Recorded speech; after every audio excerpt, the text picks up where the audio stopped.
La première étape est celle du marquage, qui permet de préciser l'emplacement exact de la piscine sur le terrain. Un piquet est placé au centre et à l'aide d'une peinture en aérosol, on détermine la circonférence de la piscine. On procède à l'enlèvement de la tourbe du futur emplacement. La tourbe est retirée du terrain. Les racines, souches et autres débris sont enlevés du sol. Le niveau est vérifié afin d'assurer un montage parfait. On prépare le fond à l'aide d'un rotoculteur en prenant soin d'ajuster le niveau aux besoins. Les emplacements prévus pour chacun des poteaux sont adéquatement compactés. Le niveau est vérifié de nouveau. On commence alors le compactage du sol. À l'aide d'un compas créé par le piquet central et un ruban à mesurer, on détermine précisément le pourtour de la piscine. La poussière de pierre est ajoutée aux emplacements prévus pour chacun des poteaux. On termine le compactage du terrain et le niveau est vérifié une nouvelle fois. On prépare le drain de fond en assemblant les raccords avec du ruban téflon et de la colle prévue à cet effet. Le joint d'étanchéité est mis en place et le drain de fond est recouvert de ruban collant afin de le rendre étanche. Le trou et la tranchée prévus pour le drain de fond sont creusés. Le drain est mis en place et son niveau est vérifié. On remplit le pourtour du drain avec de la poussière de pierre. On égalise la terre, on étend et compacte la poussière de pierre tout autour de l'endroit où seront déposés les rails du bas de la piscine. Le sol est compacté tout autour du drain de fond. Ensuite, on ajoute du sable et on arrose le tout légèrement. On compacte le sable en profondeur en débutant par l'extérieur. Les endroits où seront installés chacun des poteaux sont clairement identifiés et compactés. L'assemblage des rails du bas de la piscine commence ensuite. Une fois les rails assemblés, on déroule le mur et on l'insère dans les rails. On utilise de grands piquets munis de pinces afin de retenir le mur bien en place pendant toute la procédure d'installation. Le joint du mur est ensuite boulonné.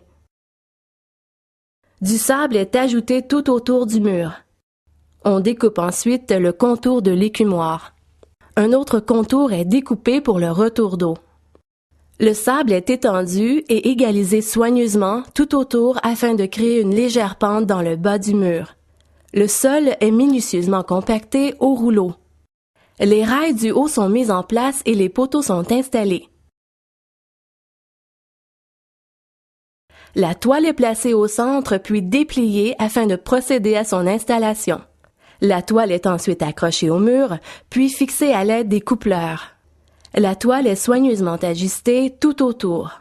Les plaques du haut sont fixées sur le dessus de chacun des poteaux. On commence ensuite le remplissage de la piscine. Chaque bordure est mise en place et vissée. Les couvre-joints sont ensuite installés. On met en place l'anneau du drain de fond.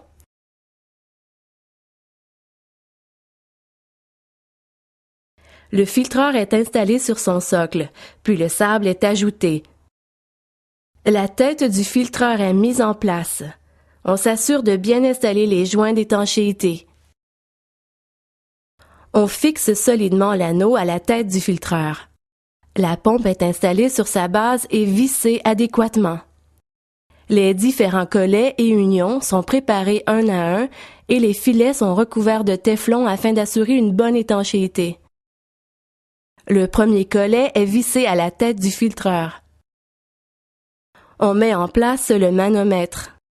On visse ensuite les autres collets adéquatement. Puis on fixe le troisième à la tête du filtreur. On s'assure que tous les raccords et unions soient vissés adéquatement. En les enduisant de ciment-colle, on s'assure d'une étanchéité parfaite. On fait de même avec le coude. Le contour de l'écumoire est tendu de silicone et on y ajoute le joint d'étanchéité. On fixe le cadre avec les 4 vis fournies. Et on termine avec les vis situées à l'intérieur. On ajoute du silicone et on visse le collet à l'écumoire. On fait de même avec les collets qui doivent être vissés à la valve à 3 voies. On fixe le tout à l'écumoire avec du ciment-colle.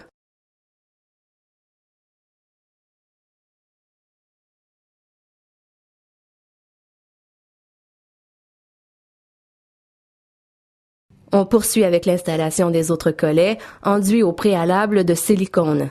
Les collets sont ainsi solidement vissés afin d'assurer l'étanchéité.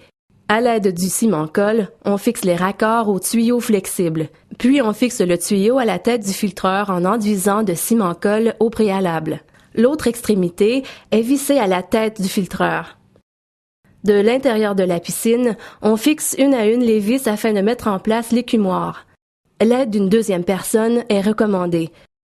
Les vis sont ajoutées ainsi une à une. Une fois le tout en place, on découpe la toile afin de créer l'ouverture pour l'écumoire.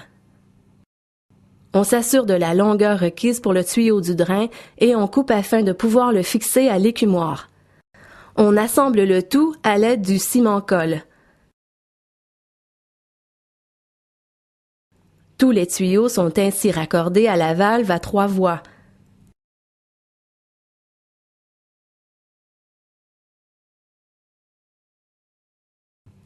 On fixe ensuite le tuyau à la tête du filtreur dans l'orifice de retour à l'aide du ciment-colle. On prend soin de bien enduire chaque collet et chaque bout de tuyau flexible avec le ciment-colle afin de toujours assurer une étanchéité parfaite. L'autre extrémité est vissée directement à la pompe. Puis au retour d'eau. Si votre piscine est munie d'un oxygénateur, on raccorde le tuyau sous le bouton de contrôle fixé au préalable sur la bordure de la piscine. Ceci complète l'installation du système de filtration.